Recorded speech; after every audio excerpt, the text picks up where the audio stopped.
Buenas noches, amigos. Primero darles la bienvenida y también pues comentarles que, como ya deben de haber visitado nuestras salas, tenemos una hermosa exposición. Es una exposición sobre retablos en homenaje a Mamá Genoveva y a Don Jesús Urbano. En el marco de esa exposición queríamos brindarle al público, el Centro Cultural quería brindarle al público una conferencia, ¿no? Es así que tenemos hoy día la felicidad de poder presentar a María Eugenia Ilia, ¿no? Quien nos va a hablar sobre la devoción y tradición de los cajones de San Marcos y retablos. María Eugenia Ilia es licenciada en Arte por la Universidad Nacional Mayor de San Marcos, es magíster en la Maestría de Museología y Gestión Cultural por la Universidad de Ricardo Palma. Sus estudios han estado enfocados en el Museo Peruano, en el arte tradicional andino y en el arte amazónico contemporáneo. Bienvenida, María Eugenia.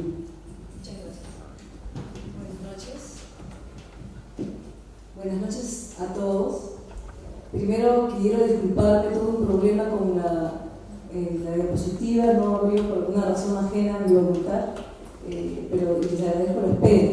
En realidad no hubiera querido que pase, pero cosas de terminador, como se dice. Para empezar me gustaría agradecer a Susan por la invitación. Para mí es una oportunidad valiosa poder comentarles sobre la importancia de los retablos en la historia del arte peruano en general, y con mejor razón en el marco de esta exposición tan valiosa, creo que merecida además, que estamos viendo en este momento, que está abierta la sala, ¿no? Este homenaje a Jesús Urbano y a Doña Genoveva, a quien todos queremos y conocemos por su tesón y su obra maravillosa. Creo que nos alienta con mayor razón a poder de algún modo dar algunos alcances sobre cómo se ha comenzado a incorporar el tema del retablo, y en particular qué fue el San Marcos, si sigue haciéndose, si no sigue, y entender un poco cómo son estos mecanismos y las relaciones que existen al interior de la elaboración de un pensamiento, entre comillas, desde el lado occidental, como desde una mirada académica se comenzó a pensar en un objeto tan importante que ahora es una obra de arte indiscutiblemente, pero que en un momento todavía no tenía esa misma, digamos, categoría.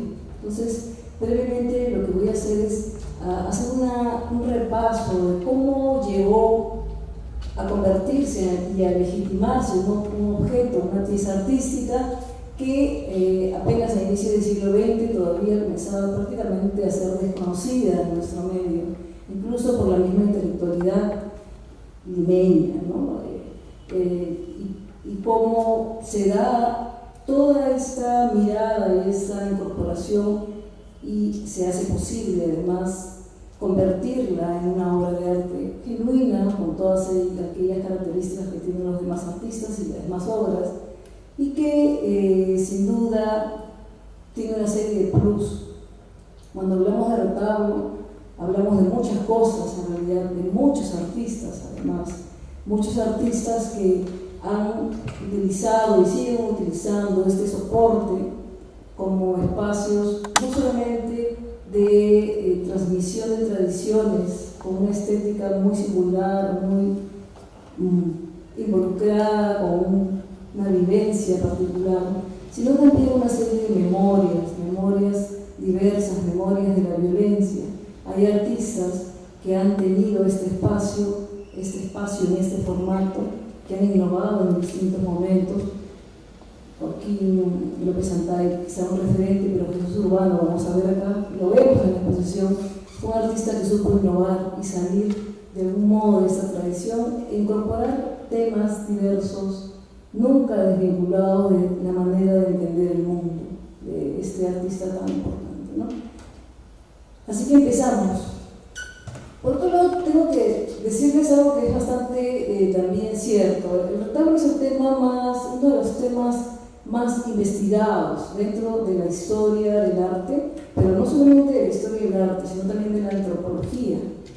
De hecho, los primeros alcances, los primeros estudios que tenemos sobre la importancia de estas piezas van a ser a partir de los San Marcos y sin valor desde los contextos rituales, ¿no? Entonces, sí me interesa hacer una mirada un poco retrospectiva de todo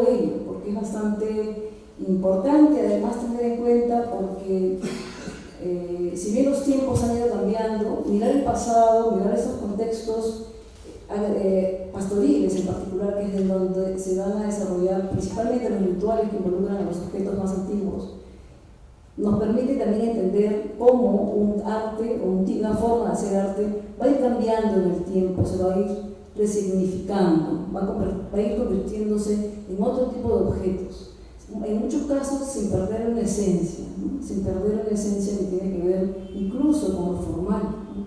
Los artistas que trabajan retablos, de algún modo, podemos decir que no han seguido otras formas de mercado, se han quedado convencidos, desafiando incluso las demandas de las instituciones o de los espacios, ferias internacionales vinculadas al mercado del arte contemporáneo, y ellos se han mantenido firmes con el propósito de seguir trabajando este formato, ¿no? Los cambios han sido de otro modo. Es interesante verlo porque nos permite comprender la dimensión además más amplia que tiene todo esto, ¿no? Y que su historia comienza bastante más atrás. Entonces, hay uno de los aportes más valiosos en el estudio de los San Marcos en particular, es aquel que va a ser Emilio Mendizábal Loza en los años 50. Mendizábal Loza es un artista, es un investigador con formación en letras y además en el campo de la antropología y la etnología, que va a tener un aporte fundamental dentro de la búsqueda de entender cómo es el origen de esta pieza, o sea, por qué es una pieza tan vinculada a espacios rurales, espacios muy tradicionales, que entran en convivencia con sus deidades andinas y sin embargo comienzan a recibir elementos iconográficos, hagiográficos, santos, que de hecho proceden de una mirada occidental y religiosa. Esta situación compleja, interesante, es una de las búsquedas que va seguramente plantearse Emilio Mendizábal bajo esa mirada muy antropológica, y va a ser una serie de estudios importantes que después van a tener con otros investigadores también importantes, como por ejemplo Stasny o Pablo Macera. Y en estos primeros trabajos que coinciden en temporalidad con la mirada de José María Arguedas, que también en los 50 va a trabajar el arte mestizo de la ciudad de Huamanga, nos van a dar los alcances mayores, ¿no? Entonces, un poco para resumir la historia, porque el estudio particularmente de Mendizábal es además erudito en la compilación de fuentes no solamente visuales, sino fuentes documentales, crónicas, y todos estos testimonios de la época que dan cuenta de cómo las sociedades comenzaban de algún modo a recepcionar este tipo de elementos traídos de fuera, ¿no? Acá nosotros vemos una Virgen Candelaria, que es uno de los tipos más reconocidos. Existen muchas cajas de imaginero de este tipo que se consideran que son los antecedentes de los retablos y de los San Marcos, desde luego, ¿no? Estamos hablando de cultos domésticos, cultos religiosos, que se han trasladado de espacios, entre comillas, más vinculados con los poderes políticos a sociedades rurales, a sociedades que tienen un control o un vínculo mucho menor en relación a las prácticas religiosas, ¿no? Eso va a ser bastante interesante porque permite entender cómo se va a dar toda esta convivencia, ¿no? Desde luego, cuando uno ve una imagen de esta, no puede dejar de asociarla con el culto religioso doméstico o el culto privado, o aquel culto o esa manera de rendir el homenaje a una deidad a través de un objeto que es portátil. Estamos hablando de piezas que precisamente por esa característica de ser portátiles, es decir, que pueden ser trasladados de espacios muy distintos a través de los arrieros y de estas rutas comerciales que existían desde la época virreinales y que vinculaban a las ciudades productoras de diversos recursos más valiosos, nos permite entender que hay toda una dinámica ya de entender que son elementos que están acompañando pues a la vida del hombre en todo, prácticamente en todo su desarrollo, en todos sus devenires, ¿no? Y eso va a generar una serie de estrategias de difusión y además también de elaboración. La mayoría de estas piezas están hechas por encargo, es decir, son encargadas en algunos casos, por ejemplo, hacendados, en otros personajes que tienen de algún modo la necesidad de tener este tipo de objetos, ¿no? Y esta en particular está mucho más ligada a la zona pues del altiplano, ¿no? A esta zona productora tan importante como centro y foco económico del Alto Perú en la época virreinal, ¿no? Acá también van a aparecer elementos que van a ser claves posteriormente y que van a incluso perpetuarse hasta la actualidad, que es la decoración, que es la manera de cómo se decoran, por ejemplo, los elementos que acompañan a las deidades, ¿no? Me refiero principalmente a la aparición de las flores, esos elementos florales que responden a todo un imaginario que se va a hacer bastante fuerte, va a ser un rasgo común, va a ser un rasgo importante ya en este momento, ¿no? También en esta misma dinámica, en este mismo ánimo, ya nos comenzamos a percatar que gradualmente en espacios rurales, en espacios mucho más alejados de estos centros religiosos y centros de poder, la demanda de estos objetos de culto también se va a seguir dando, porque ya hay toda una interiorización por parte del hombre andino, principalmente el hombre que está vinculado a actividades pastoriles, a identificar elementos de sus deidades, digamos, precolombinas, de aquellas deidades valiosas dentro de esta cosmovisión andina, y con una serie de santos que ya van a comenzar a identificarse y a tener de algún modo como una suerte van a ser cabeza de un grupo de animales en particular, ¿no? Ya hay una lógica que responde a esta dinámica agropastoril y que además responde a cómo el hombre va a comenzar a tener estas necesidades de sí, efectivamente, continuar con una práctica ritual, ¿no? Continuar con una práctica ritual que, bueno, después desde luego del encuentro de la evangelización, van a estar muy incorporados esos elementos iconográficos. Ello no quiere decir que se haya perdido en absoluto las tradiciones arraigadas desde la época prehispánica para nada, por el contrario, ¿no? La presencia de hillas o piezas que son huacas para Mendizábal Osac, por ejemplo, de algún modo van a ser funciones muy similares a las que van a cumplir los cajones San Marcos inicialmente, ¿no? Los cajones San Marcos todavía no los hemos visto, es un poco la tipología que se va a desarrollar un poco más adelante, pero sí nos permite ver este tipo de objetos, estas sillas que son, no sé si ustedes conocen de qué se tratan de objetos que en teoría el Apu, la deidad del Guamani, la da dentro o la deja caer o en todo caso la hace visible para que el hombre rural pueda hacer uso de ella, desde luego, además, utilizarla dentro de sus actividades propiciatorias. Hay toda una serie de rituales bastante complejos, hay estudios recientes sobre la hilla, por ejemplo, Adela Pino la ha trabajado, pero que tiene que ver con la crianza de ganado, ¿no? Con esta necesidad de garantizar la producción, garantizar el nacimiento de nuevos, de todos estos animales necesarios para la reproducción, para la vida de esta sociedades pastoriles puntualmente, ¿no? Existen una serie de diversas relaciones de tradiciones, ¿no? Y acá también este tipo de piezas o de objetos que, por ejemplo, en este caso pertenecen a la colección del doctor Macera, que actualmente se encuentra en el Mali, también nos hablan de estas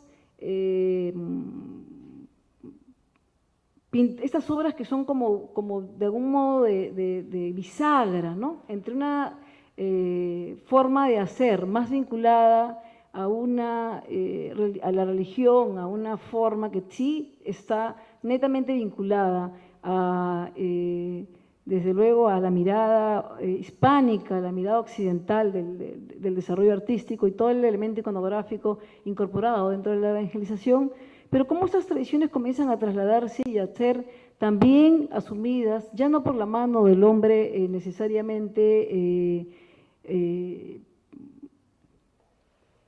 digamos, formado en esta tradición, sino por otros pintores que tienen otra lógica, otra manera de plantear su universo y desde luego de representar sus diversas nuevas deidades, ¿no?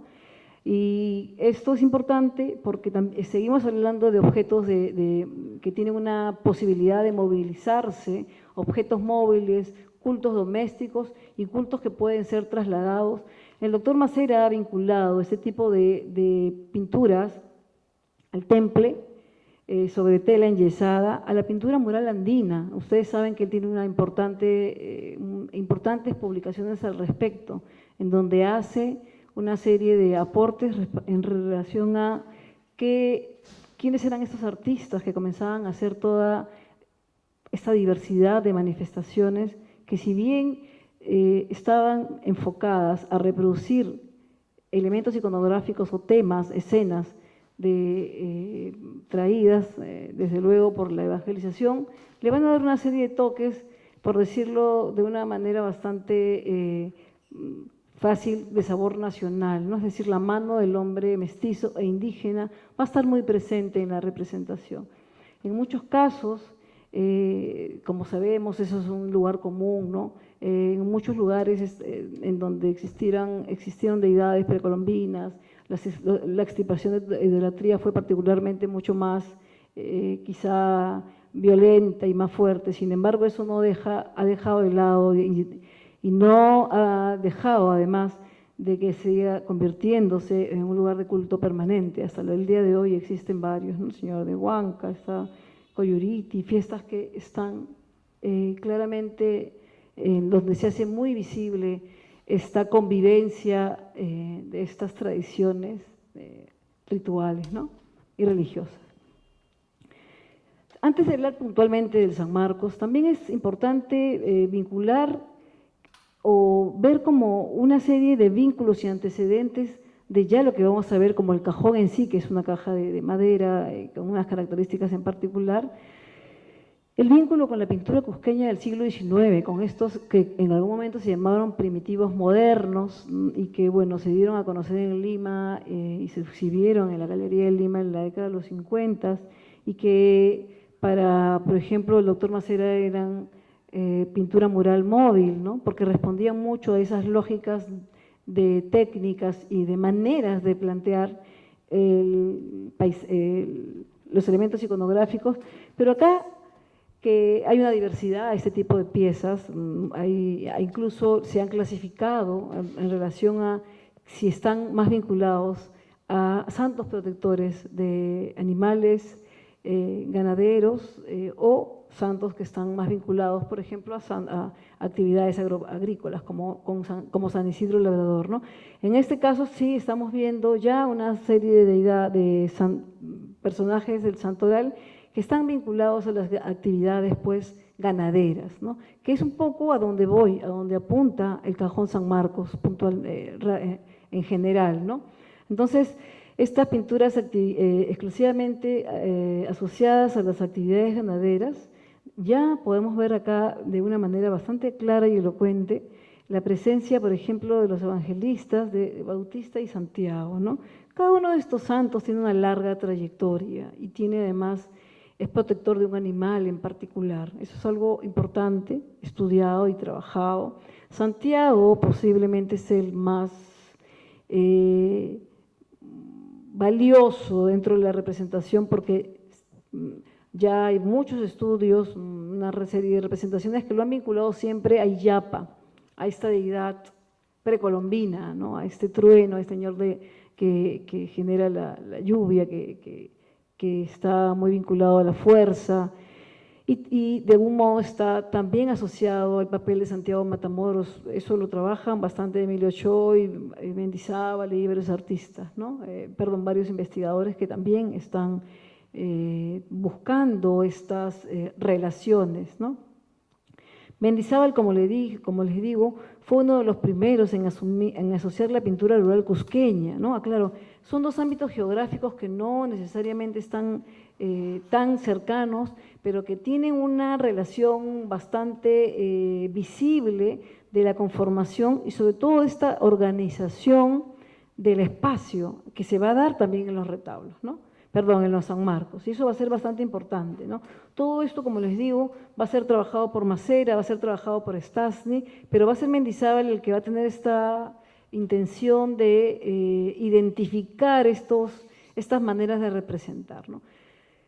Es bueno tener en cuenta que el estudio de ese tipo de objetos, tanto como lo demuestran Mendizábal y Arguedas en los 50s y en los 60s, tiene una serie de desafíos, ¿no? Arguedas en particular era un brillante investigador, antropólogo, literario, bueno, está de más decir todos sus aportes, que hablaba quechua y que de hecho va a contribuir mucho, un quechua hablante que va a contribuir mucho a la búsqueda y a la manera de acopiar mejor la información. Mendizábal, por su parte, hacía también un esfuerzo importante y de hecho trabajó con una serie se puede decir un trabajo interdisciplinario en ese momento, ¿no? Para poder entender qué decían estas comunidades alejadas de los centros de poder, que tenían estas representaciones y que las seguían incorporando a su vida ritual en el momento, ¿no? Esto nos va a dar pie, y acá hay un salto dialéctico, digamos, porque estamos hablando del anterior de Cusco Sudandino, acá estamos también, pero ya en Ayacucho, de estos objetos que son los llamados cajones San Marcos. Los cajones San Marcos tienen esta característica que es ya un clásico. De repente, ustedes saben cuál es. No sé si todos sepan lo que es un San Marcos, o es primera vez que en realidad de algún modo lo van a entender, ¿no? Sí me gustaría saberlo para no incidir mucho en el tema. ¿Conocen ya San Marcos todos? ¿Saben lo que significa o más o menos? Entonces sí vale la pena que lo explique, ¿no? El San Marcos, cuyo estudio, como ya hemos visto, se está dando en los 50, ¿no? Eso no significa que va a aparecer puntualmente en ese momento, ¿no? Es un objeto que comienzan a identificar primero los pintores indigenistas, que van a tener todo este programa de investigación a partir de sus búsquedas, y en particular, Alicia Bustamante, y van a identificar este tipo de objeto con esas características, ¿no? Una caja de madera pintada del temple. Es importante tener en cuenta las técnicas decorativas porque responden a una mirada occidental muy clara de cómo se trabajaba, por ejemplo, la pintura mural, ¿no? Y muy vinculada también a la pintura sobre lienzo, por ejemplo, ¿no? Pero la característica puntual, y que va a ser casi una regla que se va a repetir, es que va a tener 2 pisos, y en esos 2 pisos va a tener como un piso superior, ¿qué tal? Y uno inferior en donde está el urin, el Hanan y el urin, ¿no? Es decir, estas dos maneras de ver el mundo. Para los investigadores en la actualidad, una pieza de esta naturaleza, desde luego, obliga a los artífices a tener un ejercicio bastante claro de poder hacer en general esta representación del mundo, ¿no? Acá el artista está esquematizando un universo incorporando elementos que si bien corresponden al mundo occidental respecto a los 4 santos que están ahí, que suelen ser San Marcos, San Lucas, Santa Inés, San Juan, cada uno un protector de un animal vinculado a la actividad ganadera. Y en la parte de abajo está la escena, que en algunos casos se denominó la pasión, ¿no? Porque en la parte de abajo, como pueden ver, y en realidad también en la parte de arriba, están las actividades de la vida cotidiana y de la vida festiva, ¿no? Por eso vemos, de repente no está tan claro, pero suele haber mujeres preparando queso, o personajes tocando guacarapuco, o tocando tinja, es decir, hay una actividad como festiva por un lado, pero por otro lado hay una escena que se suele llamar la escena de la pasión, porque en ella se advierte cómo el patrón rinde cuentas en relación a las cabezas de ganado que tendrían que existir y va a tener que castigar pues a aquel responsable de la pérdida de los ganados, ¿no? Es decir, un poco esta lógica del trabajo dentro de una de estas grandes haciendas, estos grandes, sobre todo, espacios de producción de ganado, ¿no? Importante, ¿no? Ahora, la parte superior está bastante vinculada al Apu y al Guamani, eso es algo que se ha tenido muy en cuenta por todos los investigadores. Y las puertas, como podemos ver, siempre van a tener una decoración que… Sí, por favor. ¿Cuál es la diferencia entre un retablo y un San Marcos? ¿Cuál es la diferencia entre un retablo y un San Marcos? ¿Y por qué se llama San Marcos con K incluso? Muy bien. La diferencia la vamos a ver dentro de un ratito, pero la puedo adelantar, ¿no? El San Marcos es una pieza que es una convención. Un San Marcos siempre va a tener a los santos incorporados en un ámbito superior, en un piso superior, ¿no? Y por eso justo hablo de cómo se estructura este universo, cómo revela una cosmovisión.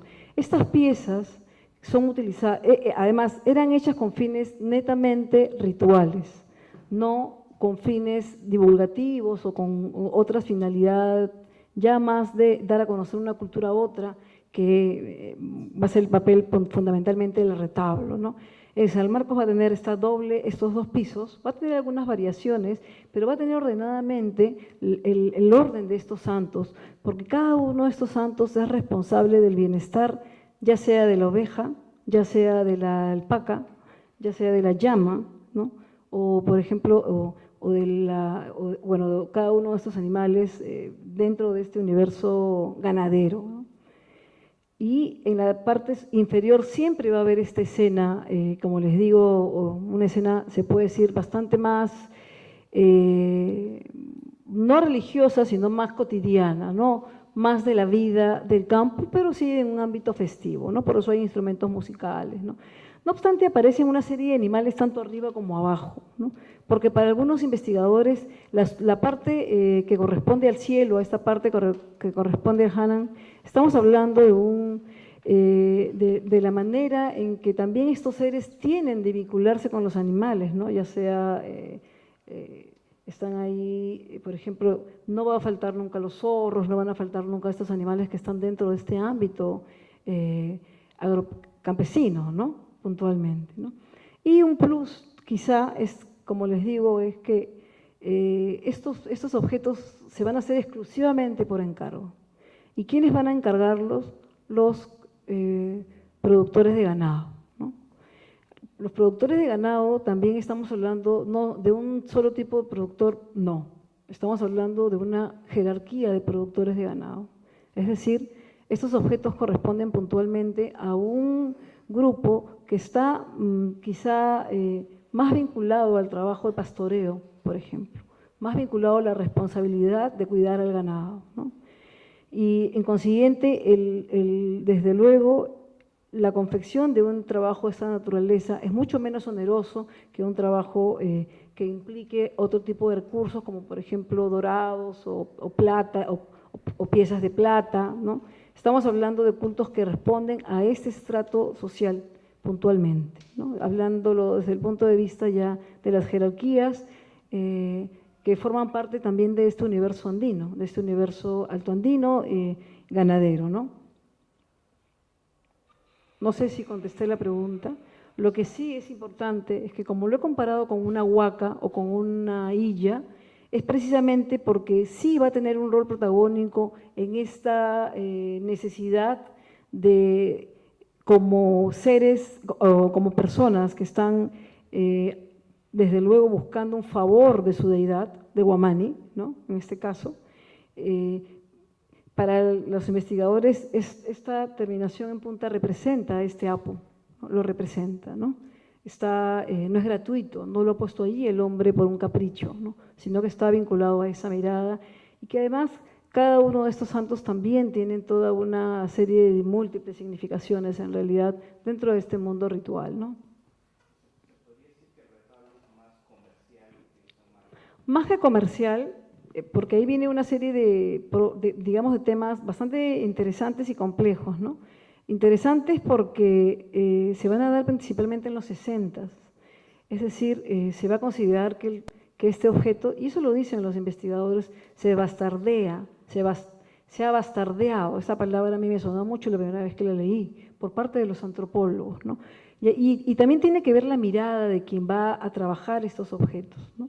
La historia del arte se va a hacer, digamos, va a tener como objeto de estudio diversos elementos, pero que parten finalmente de aquellas formas iconográficas, de aquellos temas que tienen que ver con cómo, por ejemplo, un artista tiene un estilo distinto, a pesar de hacer una pieza que finalmente es convencional, va a hacerla desde otra estética, con otra sensibilidad, ¿no? Y además también de aquellos elementos que han comenzado a incorporarse y que hay una serie de trabajos acá especiales, es decir, qué cosa son, por ejemplo, relieves que están policromados, que tienen un trabajo bastante minucioso respecto a la actividad escultórica, que además también hay una intención ornamental bastante fuerte que siempre tiene una connotación también importante, es decir, no es que se les ocurre por cualquier cosa. Acá estamos hablando de anilinas y de pintura que también tiene que ver con algunas pinturas industriales, desde luego, pero los retablos, los San Marcos no son solo unidades exactamente iguales, ¿no? Pero sí tienen una esencia que tienen fundamentalmente esta dualidad y esta manera estructurada del universo, ¿no? Acá vamos a ver otro, por ejemplo, que es una mano totalmente distinta, ¿no? Bastante diferente, y el tema cromático también lo es, ¿no? Acá no tenemos exactamente, y esto sí va a ser un gran aporte por parte de los investigadores, de aquellos que han comenzado a indagar el uso de estos objetos, ¿no? Como les dije, la mayoría de San Marcos eran hechos por familias o por grupos criadores de ganado para una actividad ritual en particular que es para la erranza. Ahora, estamos en el mes bravo, el mes de agosto es el mes bravo en el mundo andino, es el mes, ¿no? Entonces, todos sabemos eso, entonces sería un poco para esta fecha en particular, ¿no? Eso lo van a decir todos aquellos que conocen esta dinámica de este universo rural, ¿no? Entonces, estas piezas en particular van a comenzar a demandarse porque la mayoría de criadores necesitaba tener este ritual para poder garantizar una siguiente buena producción. Eso es algo valioso, importante, era indispensable, ¿no? Porque el vínculo con este Guamani hasta el día de hoy entre las sociedades más tradicionales sigue vigente. Cualquiera que hemos viajado a la sierra en algún momento lo tenemos muy claro porque está allí, ¿no? El Guamani provee, ¿no? El guamani necesita además alimentarse. Entonces, es esta dinámica de reciprocidad la que se va a ver y va a estar presente en este objeto. Tomen nota de las flores porque acá está Rosaura Andazábal, que ha trabajado un tema bastante interesante respecto a cómo la independencia y cómo el carácter de los artistas de algún modo se va a reflejar, además del cromatismo, en las flores elegidas para que sean como su sello personal, ¿no? Muchas de estas piezas no están firmadas y hasta podríamos decir que son anónimas, que se han comenzado a identificar a partir ya de los registros que se han hecho posteriormente, ¿no? Y quien ha hecho la genealogía de todos estos artistas, y se puede decir que han trabajado durante mucho tiempo estas piezas, han sido principalmente, bueno, Macera, que lo ha trabajado con mucha seriedad, y también Mendizábal, que ha identificado a diversos productores, familias famosas, los Núñez, por ejemplo, que tienen características muy, muy particulares de sacar las columnas, ponerlas externamente, pero estos siguen siendo San Marcos, ¿no? Siguen teniendo esta mirada, esta conformación, esa estructura, ¿no? Que ya la hemos visto anteriormente, ¿no? El ritual en el que esta pieza forma parte está conformado por otra serie de objetos, ¿no? Por la coca quinto, está por la chicha, por una serie de elementos y además que hablan de este dar al guamani, ¿no? La fiesta, la música, el ritual, ¿no? Entonces, eso es básico para entender este tipo de objetos, ¿no? Que son objetos exclusivamente trabajados en contextos rituales, ¿no? Nuevamente acá, no repito mucho, pero sí nos queda bastante claro que los Núñez, por ejemplo, tenían una manera diferente de plasmar la parte mucho más quizá vinculada a estas estructuras arquitectónicas, ¿no? que tienen con esta decoloración floral, ¿no? Y los colores. Ahora, hay temas acá que son bastante importantes tener en cuenta porque influyen mucho el momento de trabajar estos objetos. La mayoría de este tipo de piezas, San Marcos en particular, no están documentadas. Estamos hablando que aquellos que son los poseedores suelen ser quechohablantes. Son además piezas que suelen ser retocadas. De hecho, Joaquín López Santalla y el mismo Jesús Urbano retocaban piezas, es decir, podían tener muchas manos distintas. Se le volvía a utilizar y se le volvía a darle renovar el objeto, ¿no? Estas dinámicas de una obra autoral y todo eso van a entrar mucho más adelante, ¿ya? A partir, sí, de la incorporación de un mercado en particular, ¿no?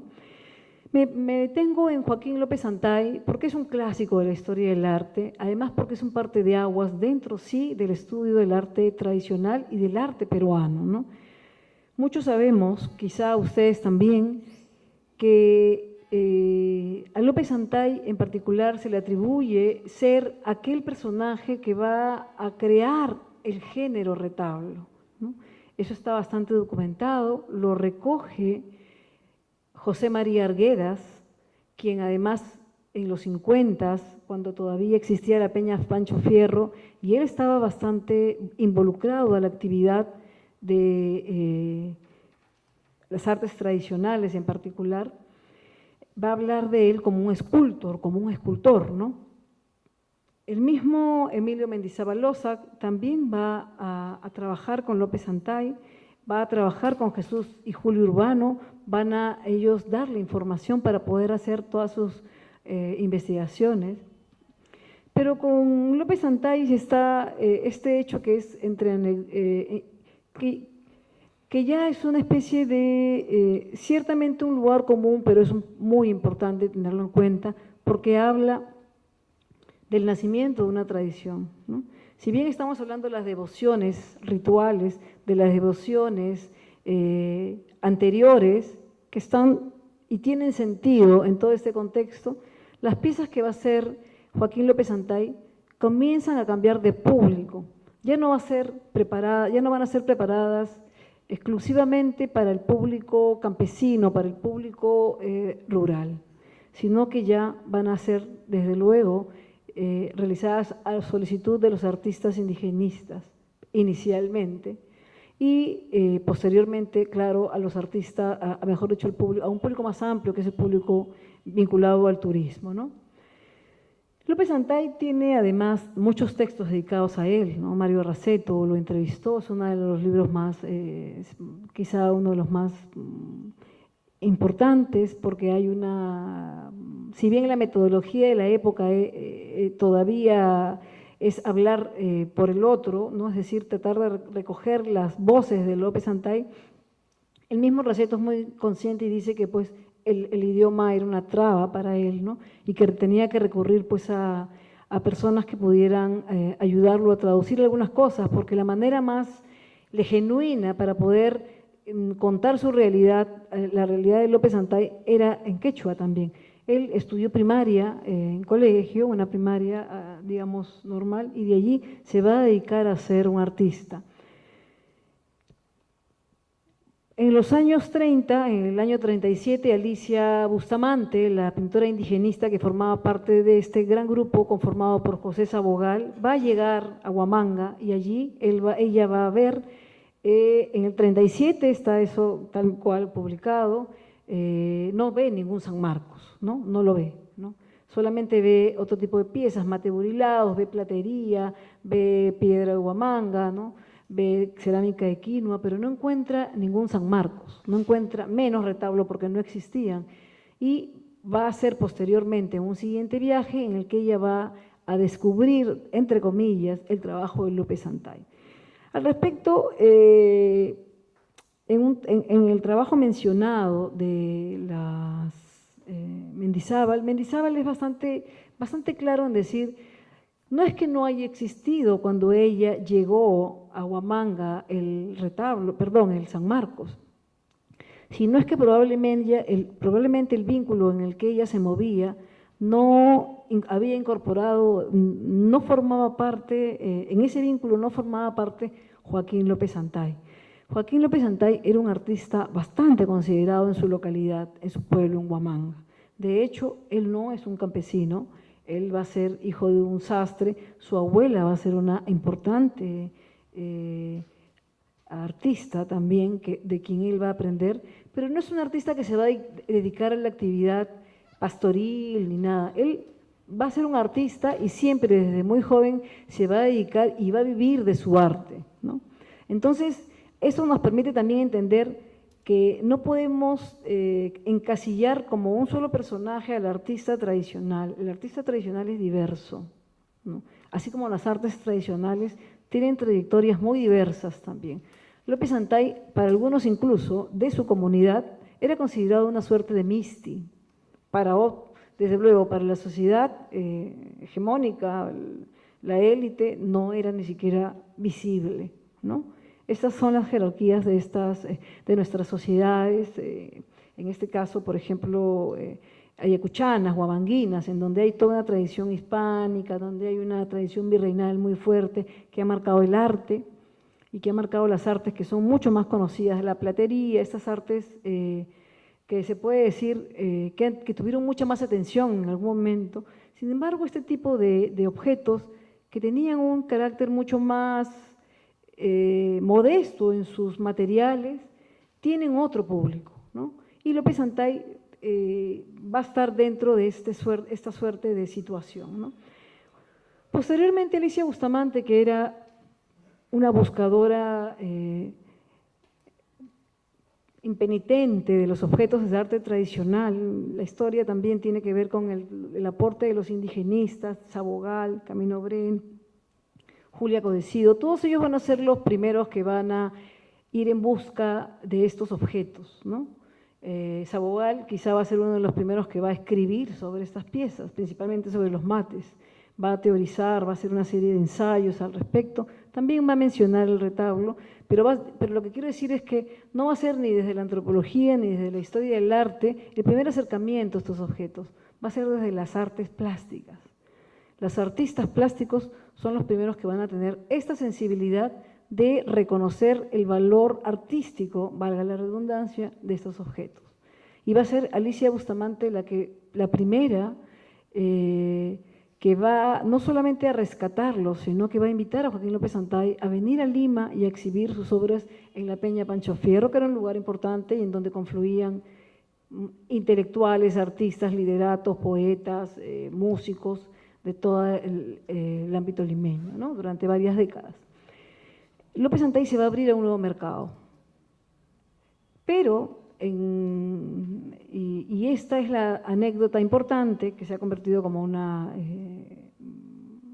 en realidad es para muchos la explicación del nacimiento del retablo, es que en vista de que por una serie de circunstancias de carretera, de traslados, de formas económicas que habían cambiado ya a inicios del siglo XX, los campesinos y los agricultores ya no seguían solicitando San Marcos y la demanda de los San Marcos cada vez era mínima y eso obligaba a que los artistas no pudieran tener ingresos al respecto. Entonces, Alicia Bustamante, al ver el potencial de estos objetos y de conocer la maravilla,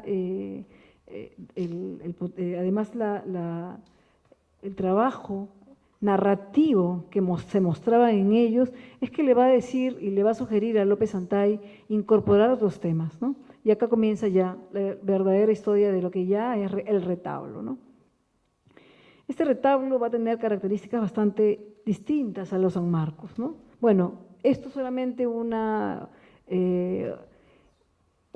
pieza, una acuarela de Camilo Blas en el que podemos ver el interés de los artistas por estudiar estos objetos, ¿no?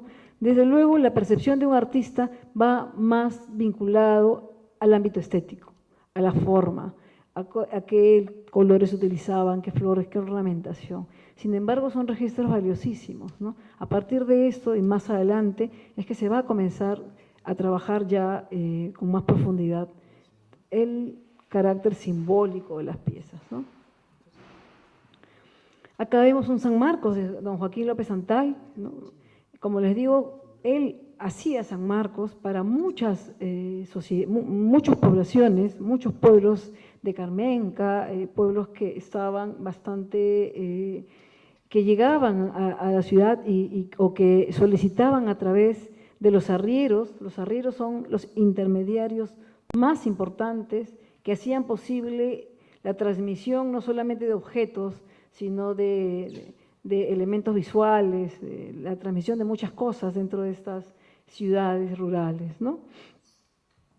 Y acá vemos pues el estilo bastante más cercano, es el estilo de López Santay que va a tener un impacto importante, ¿no? Porque él se va a convertir en el artista mediático, en el retablista más famoso de la primera década del siglo XX y los primeros, y probablemente hasta su muerte, hasta los 70 que gana el premio nacional, se va a, sí, se puede decir que se va a considerar el artista tradicional más importante en su momento, ¿no? Por las cuestiones políticas, simbólicas, que va a haber detrás de su valoración y de la legitimación de sus piezas.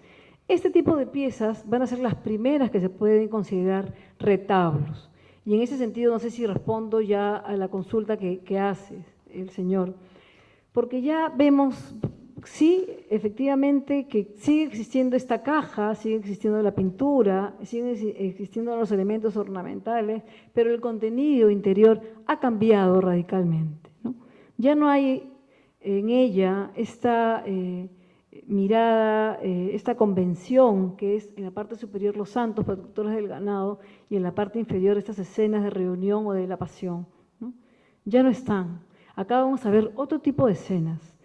El mismo López Santay recuerda que Alicia Bustamante le pidió la cárcel de Huancavelica, que es dentro de los registros la pieza más temprana que va a hacer López Santay y en donde él va a dar rienda suelta a su creatividad, ¿no? A su manera de plantear temas que formaban parte de su vida. Acá vemos una huida de Egipto.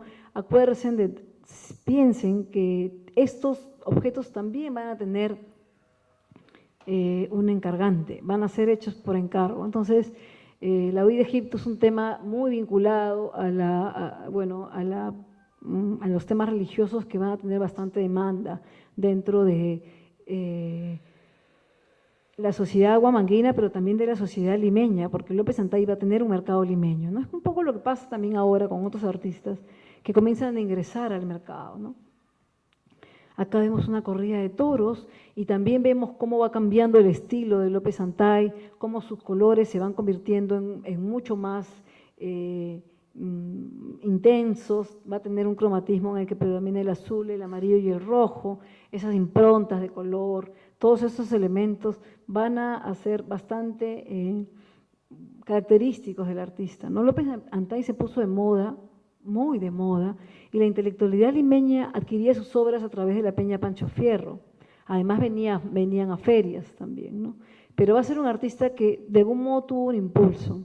Y a pesar de todo eso, los testimonios que él dio y los testimonios que recoge su discípulo, alumno Jesús Urbano, a quien vemos, van a ser bastante claros respecto a la ética de la producción, ¿no? Para empezar, nos permite entender el taller del artista, un espacio especial, un espacio casi sagrado en el que el que ingresaba tenía que seguir toda una serie de pautas y de procesos para alcanzar a trabajar con el maestro, ¿no?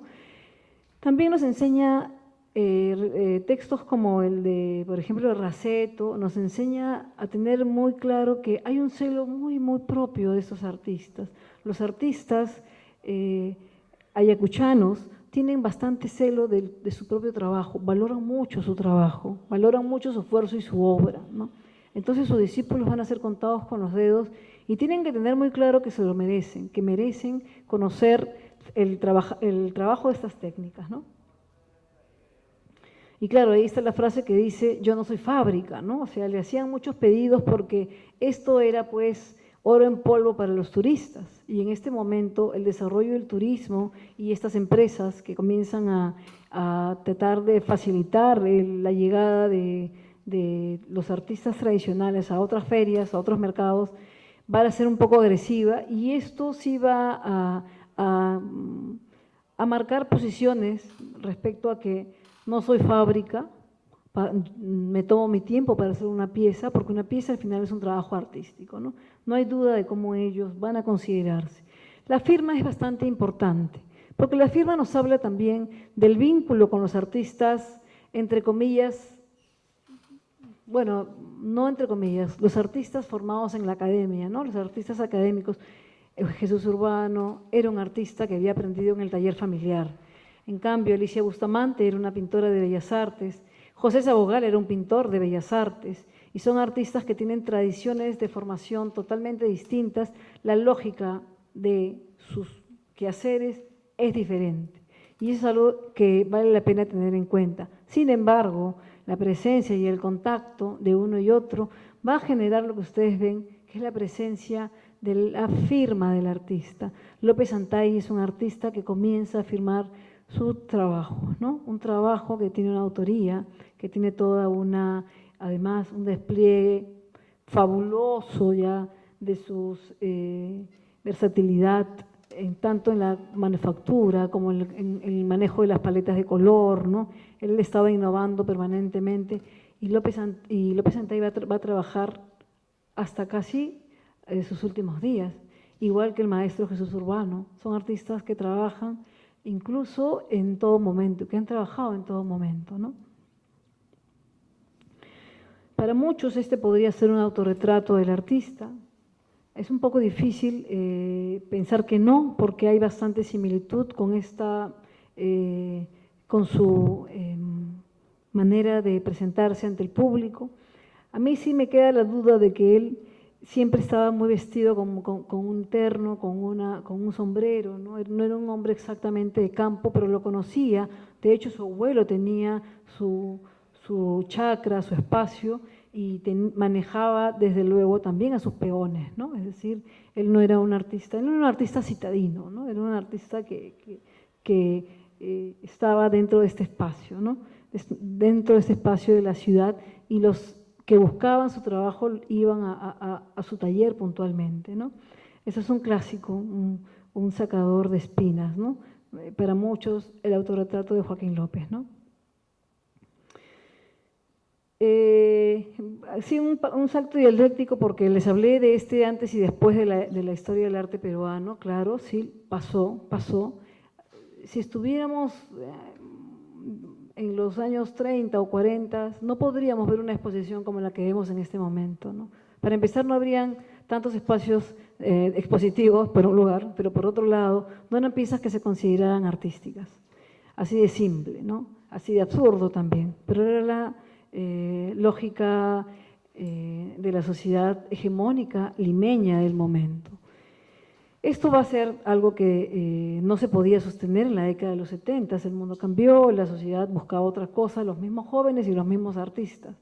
De hecho, también políticamente el gobierno revolucionario, el gobierno militar también tenía una serie de políticas que en muchos casos posiblemente eran gestos más que realidades, pero en el que sí hubo una mirada bastante certera respecto a lo que debería ser un artista peruano, ¿no?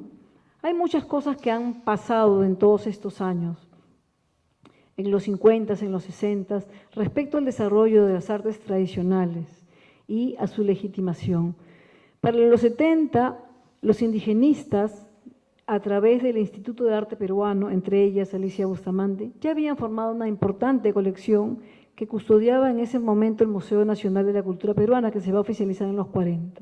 Es decir, ya había un museo en el cual el hombre podía ver piezas y muy valiosas. También estamos hablando ya de un momento en que se va afianzando las disciplinas antropológicas, bastante la etnología, ¿no? Están los aportes, pues ya dijimos, por ejemplo, de Arguedas, de Mendizábal, pero también hay otros más, ¿no? Y hay mucho interés en el trabajo de las sociedades tradicionales, ¿no? Un poco con la mirada más del investigador que esperaba la pureza, que esperaba que esta sociedad pues no se transformara, que la modernidad no la afectara, algo desde luego imposible, ¿no? En los 70, López Antay, que ya era bastante famoso, va a recibir este premio, y este premio genera algo fascinante en nuestro medio, ¿no? Que va a ser un cataclismo dentro del ámbito de las artes plásticas, ¿no? Y un cataclismo, ¿por qué? Porque va como generar una división entre los artistas peruanos, los artistas de bellas artes en particular, ¿no? Algunos de ellos van a estar muy en desacuerdo respecto al otorgamiento de un premio de esta magnitud a un artista que no lo consideraban como tal, porque para empezar hubo muchos argumentos, hubieron muchas mesas de debate al respecto, en lo que ahora es el Ribagüero, donde estaba Miller Merino de Cela, por ejemplo, y dentro del jurado que va a otorgar este premio va a estar Leslie Lee, Alfonso Castrillón, ¿no? Iturriaga, van a haber personalidades que tienen una mirada más progresista y además que sí están buscando poder reconocer y darle un sitio a la obra de estos artistas. Sin embargo, ¿qué pasaba? Que pasó que los candidatos que se presentaban en este concurso eran Carlos Quispe Sacín y Teodoro Núñez Ureta. Es decir, López Antay de algún modo se va a imponer a estos dos artistas y esto pues va a generar, claro, desmayos y gritos y manifestaciones escritas en diarios y renuncias y creaciones de asociaciones también y muy divertido porque muy políticas, ¿no? Respecto a aquellos que sí consideraban que era importante reconocer al artista autodidacta, claro, no había cómo definirlo como un premio, como un merecedor de este premio, ¿no? Esto es importante por lo que ha pasado hasta la actualidad, ya vemos lo que vemos, pero también generó pues un debate dentro de la crítica y en ese debate sí hay una construcción o por lo menos deja un punto de partida para comenzar a redefinir lo que tiene que ser el arte peruano y lo que no es, ¿no? Voy a seguir pasando rápidamente. Joaquín López Antay se hace famoso, en realidad él es alguien bastante sencillo, está en Lima muy poco tiempo, sigue haciendo su trabajo en Ayacucho, en donde él va a morir en Huamanga, ¿no? Y uno de los quizá temas que nos convoca también es el trabajo de Jesús Urbano, ¿no? Jesús Urbano como artista, creo que explicar su trabajo en realidad no me genera una serie de sentimientos de gratitud y de enseñanza, ¿no? ¿Por qué? Porque Urbano como López Antay va a tener una importante relación con diversas personalidades del medio e intelectuales, ¿no? Y él va a tener una obra no solo como artista, o sea, no solamente va a ser piezas tradicionales, como por ejemplo este San Marcos, con su estilo ornamental, con su estilo también por ejemplo, más recargado, más minucioso en los detalles, ¿no? Sino que él va a producir un libro que es bastante importante y que es un libro difícil de catalogar, pero para aquellos que lo han leído realmente es poder ingresar al universo de un artista que además tiene una vida bastante distinta, que si bien se ha formado en el taller de López Antay, tiene una serie de plus en relación a que ha logrado transitar por distintas comunidades porque él se dedicó al arrieraje. Y el arrieraje es esa actividad que te permite movilizarte por distintas partes, ¿no? Llevar, traer, conocer, y eso es algo que va a enriquecer muchísimo su trabajo, ¿no?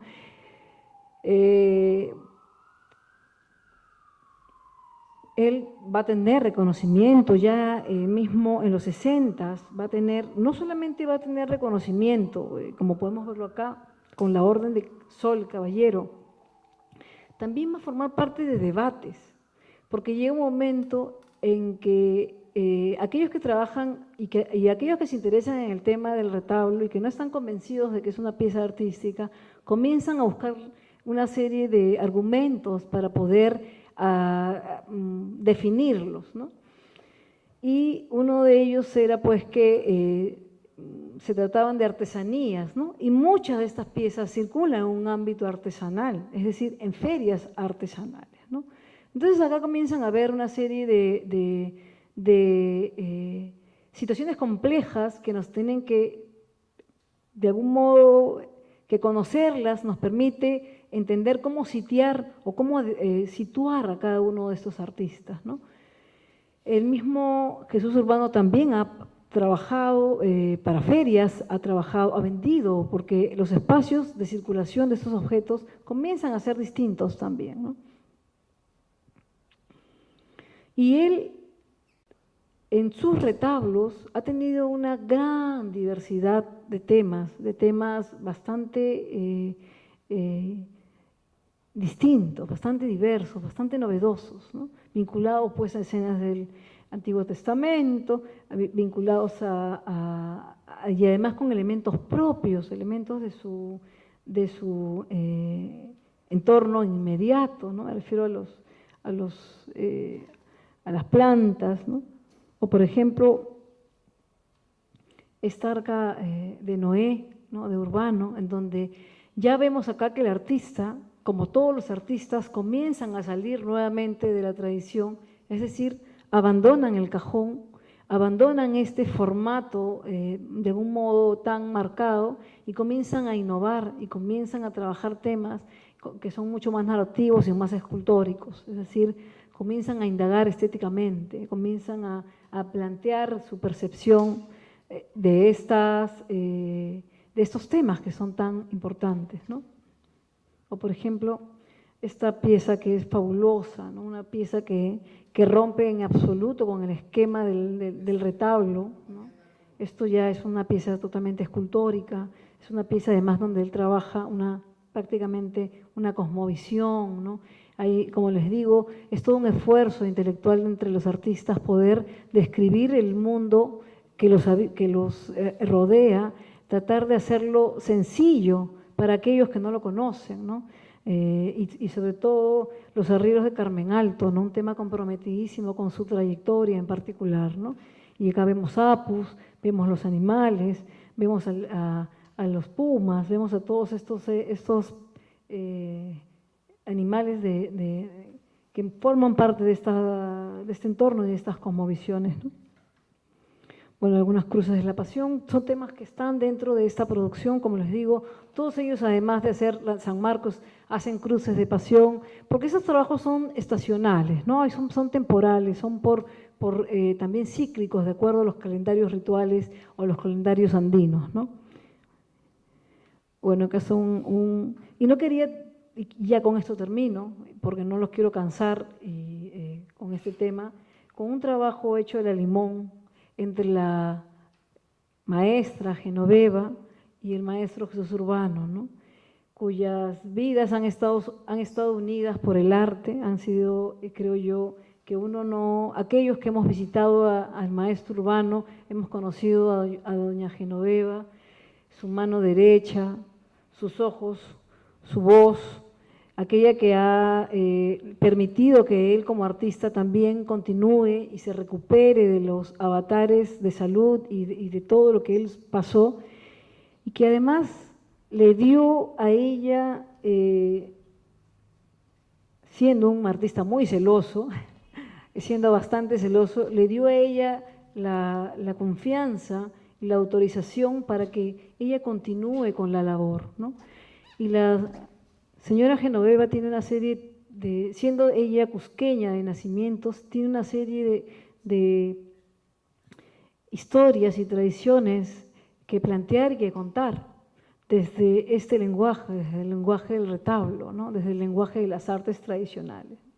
Y acá vemos, por ejemplo, el retablo de las sirenas, no olvido el tema porque formó también parte de una exposición que se hizo dedicada a este ser mitológico híbrido y que forma parte de este fascinante universo que dialoga entre lo rural y lo citadino, ¿no?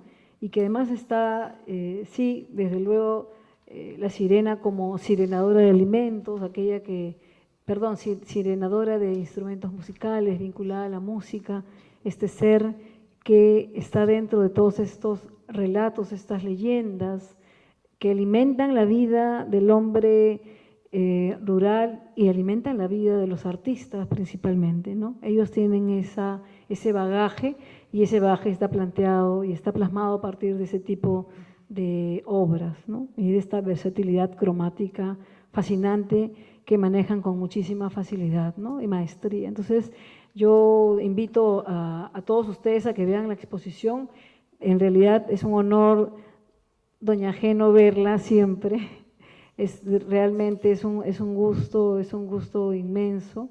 Y creo que, bueno, cualquier pregunta, por favor, encantada. He tratado de hacer una cuestión bastante más general, ¿no? Pero ustedes díganme nomás qué temas podrían ser aquellos que sea de su interés, ¿no?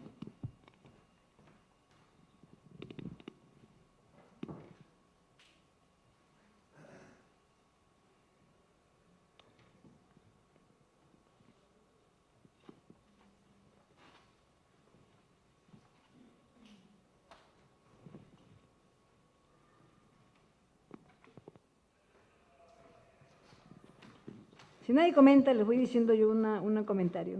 ¿Iban a preguntar? Todavía no, ¿no? Uno de los temas que envuelve el trabajo de los artistas tradicionales tiene que ver con la mirada de las disciplinas que los trabaja, que los estudia, valga la redundancia. Y en muchos casos, la historia del arte, la antropología, bueno, y otras disciplinas, tienen sus propias estructuras metodológicas y además sus propios anhelos. Y uno de ellos siempre ha sido que las tradiciones se mantengan prácticamente puras, se mantengan tal cual son, ¿no?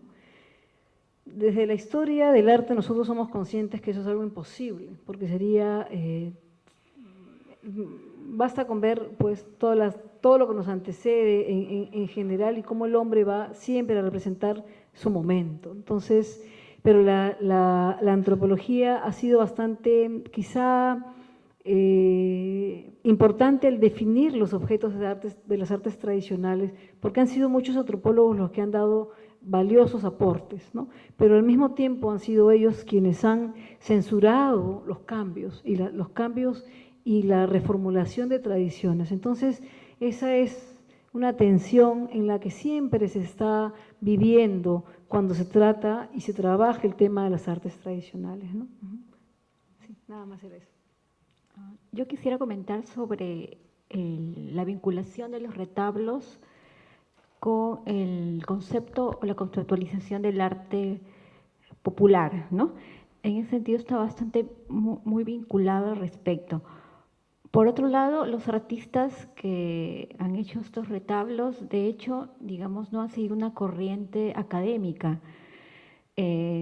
Son artistas del pueblo, son artistas que han rescatado las tradiciones orales, son la memoria también de su comunidad. Y generalmente asociamos el hecho de participar de una creación artística que forme parte de una formación académica, y eso no lo es, ¿no?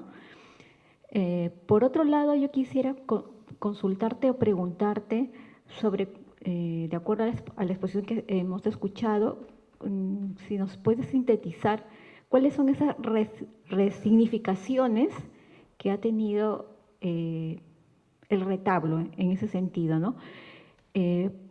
Y por otro lado, quisiera saber cómo se está insertando el tema del retablo en el circuito comercial. A veces cuando nosotros viajamos y vamos a una tienda artesanal, vamos encontrando esas piezas, ¿no? Que las compramos, bueno, en diversos tamaños, precios, y van siendo asequibles a un público consumidor como nosotros, en el cual quizás tengamos mayor acceso a ello, ¿no? En ese sentido, ¿cómo va haciendo el flujo entre la creación artística de los retablos y es importante que asuma una mirada comercial o va por otro lado también? Muchas gracias, Liliana. Lo que has dicho del arte popular, sí, ciertamente se puede decir de que si nos remontamos al año 75 y con la participación muy clara de Joaquín López Santay, una de las cosas que queda en evidencia es de que los artistas, como Joaquín López Santay, eran reconocidos, bueno, con todo el esfuerzo y con toda la polémica, como artistas populares, ¿no? Esa fue la manera de legitimar su importancia y su valor como creadores.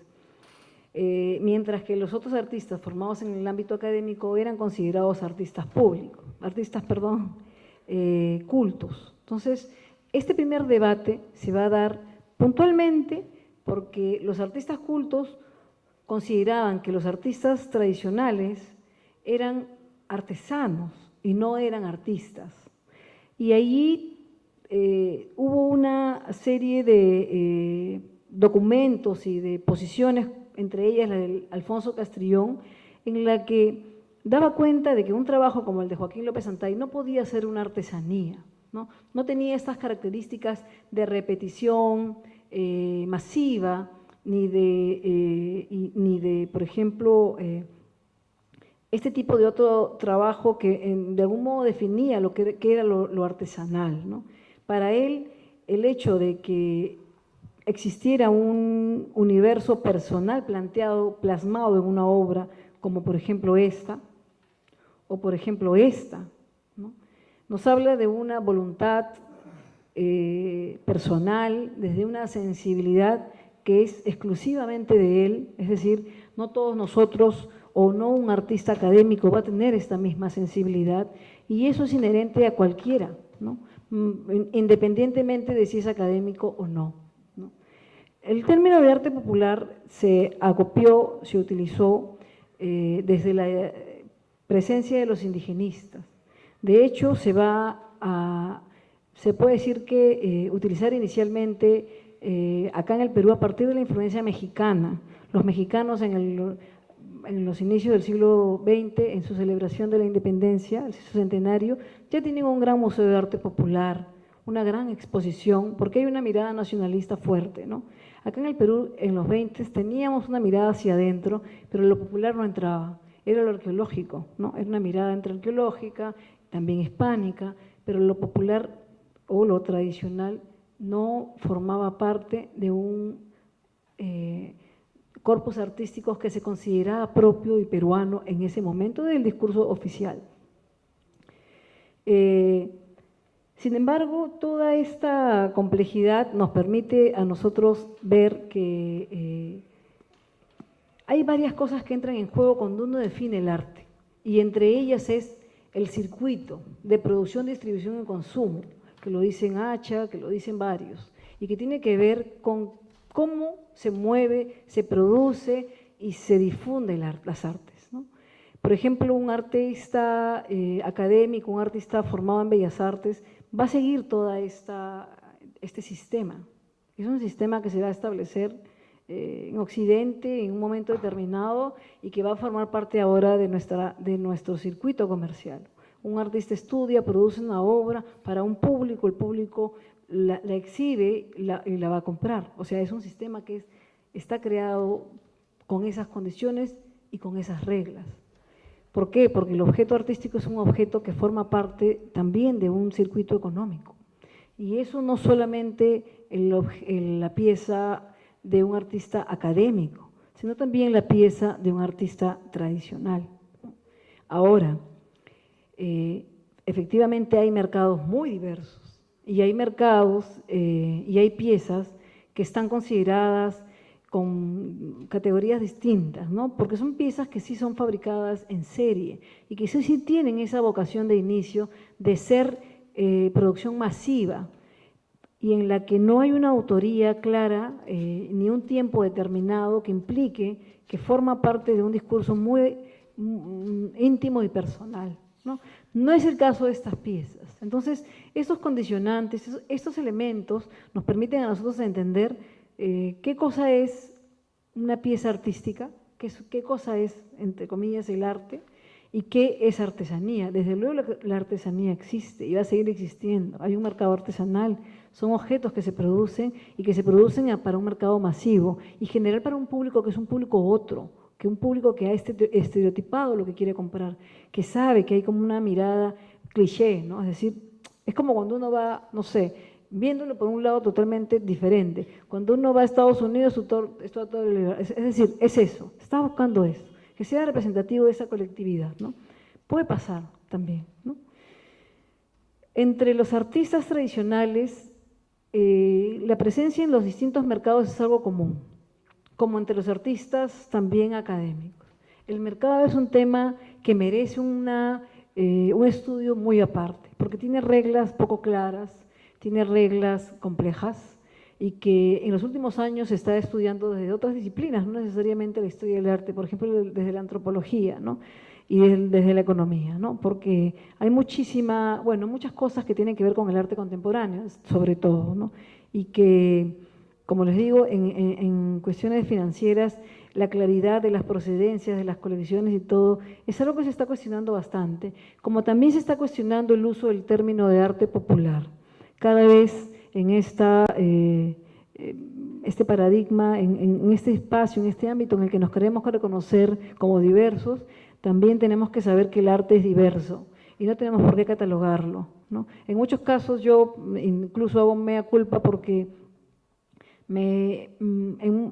si no digo claramente qué tipo de pieza estoy hablando, a veces no se entiende y puedo confundir a las personas que están escuchándolo, ¿no? Pero eso tiene que ver con el arte indígena, el arte tradicional, las artes, qué sé yo, ¿no?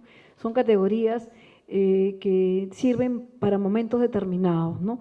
Pero que no necesariamente pueden implicar una valoración. Ya no.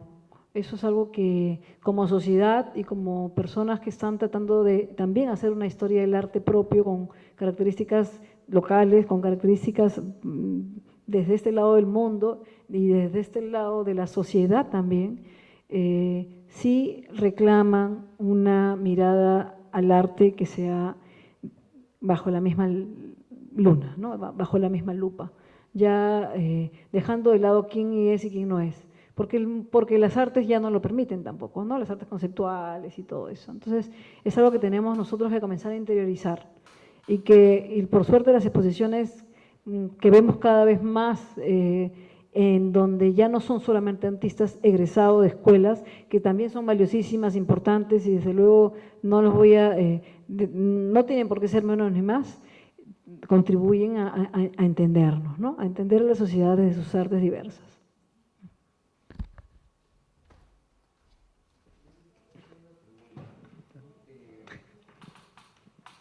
Es interesante entender que se posiciona el concepto de arte tradicional porque se manifiesta un mestizaje, es decir, ahí se produce un choque de términos y un choque de qué es realmente puro.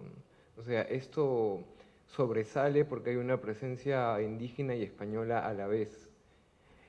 Pero la pregunta sería entonces, ¿por qué decirle tradicional y por qué se asume por tradicional? No menosprecio para nada, No, claro. sino mientras comentabas lo último me daba esa inquietud. ¿Qué piensas sobre eso? Sí, sí, es verdad que la mayoría de piezas, y en particular el retablo y los San Marcos, ya que tienen más este sincretismo religioso, ¿no? Son objetos que han sido, sí, identificados de distintas maneras, ¿no? O sea, por ejemplo, para muchos son procesos de aculturación, ¿no? Pero todo tiene que ver con el lugar desde que se mire, ¿no? Para muchos son ya sociedades aculturadas, sociedades que han asumido la cultura del otro.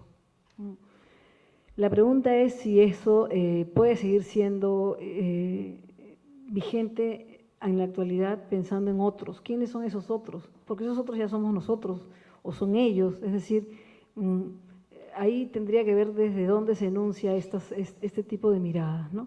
Ahora, lo tradicional generalmente se utiliza porque efectivamente cuando hay una producción o una manera de aprender el arte en un ámbito académico, sigue unas reglas, son artistas que están trabajando, que son tradicionales también, es decir, que tienen una tradición occidental, que tienen incluso la tradición de la Escuela de París, que viene acá y que tiene una serie de cambios, pero los talleres y todas estas formas de enseñar el arte, la anatomía, ¿no?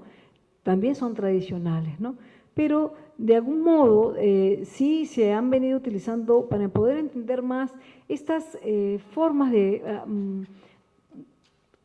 aprender este tipo de elaboración de objetos y de piezas artísticas, ¿no? ¿Por qué? Porque pasan de tradiciones familiares generalmente, de talleres que están conformados por familias. De hecho, los Baldión eran familia con los Jiménez, con los López Santay, ¿no? De hecho, hay familias como los Jiménez, que son una familia muy numerosa, en donde los hijos siguen haciendo retablos San Marcos y los nietos también. Todos por ejemplo, Alfredo López sigue haciendo también objetos. Entonces, son formas de aprendizaje al interior de un taller, ¿no? Que también tienen una serie de elementos, de saberes que van a estar ahí y que se van a transmitir de esta manera, ¿no?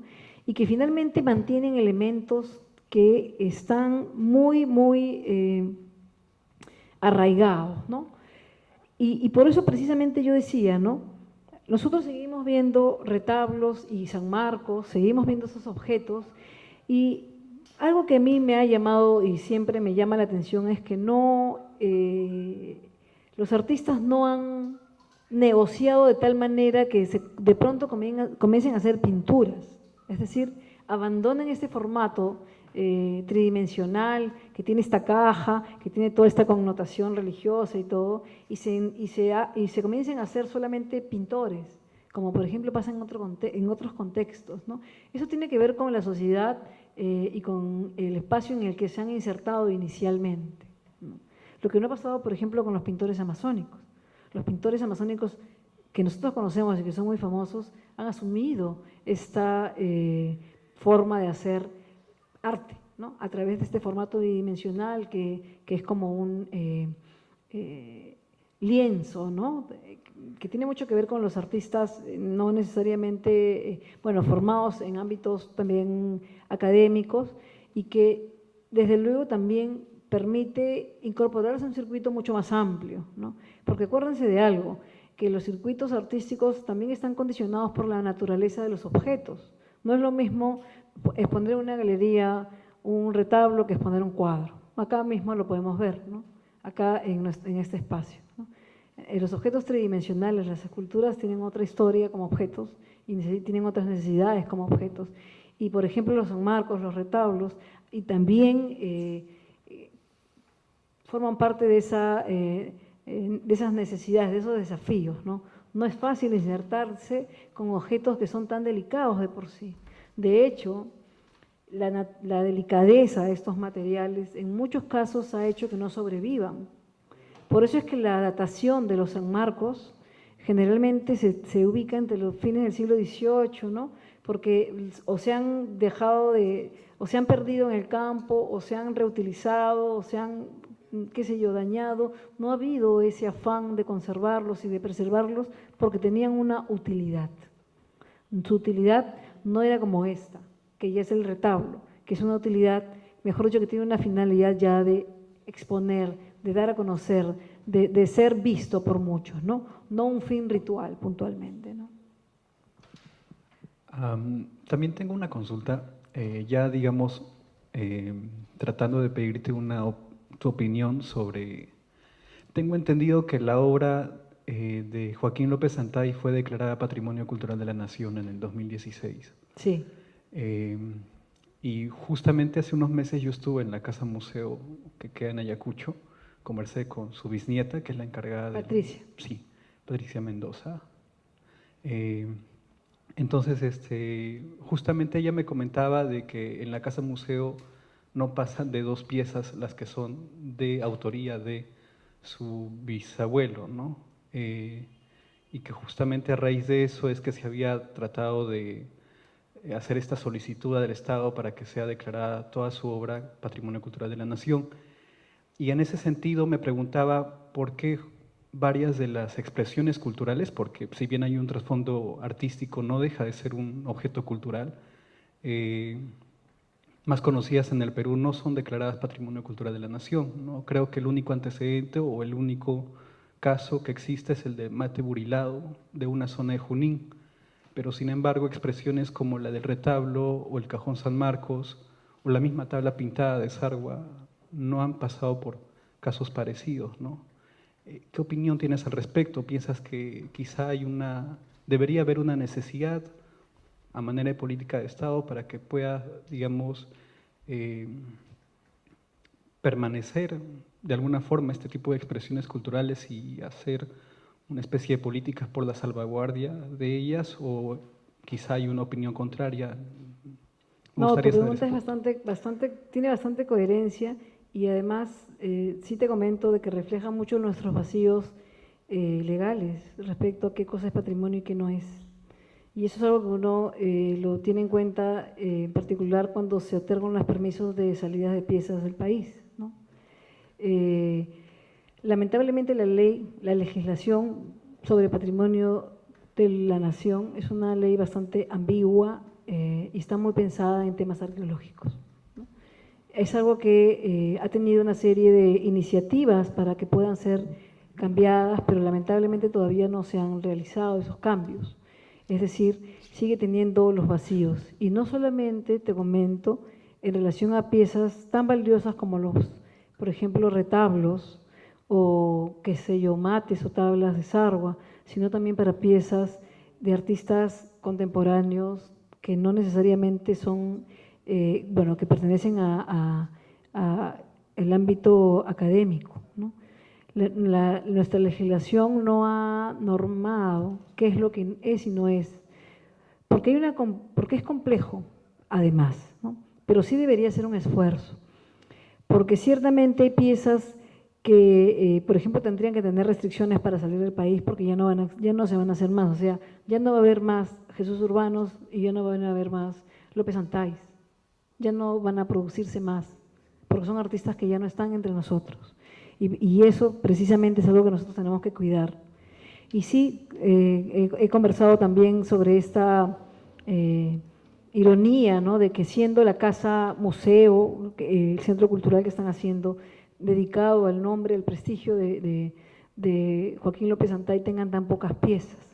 Y ahí habría que ver que, sí, pues desde luego la mayoría de piezas de López Antay están en los museos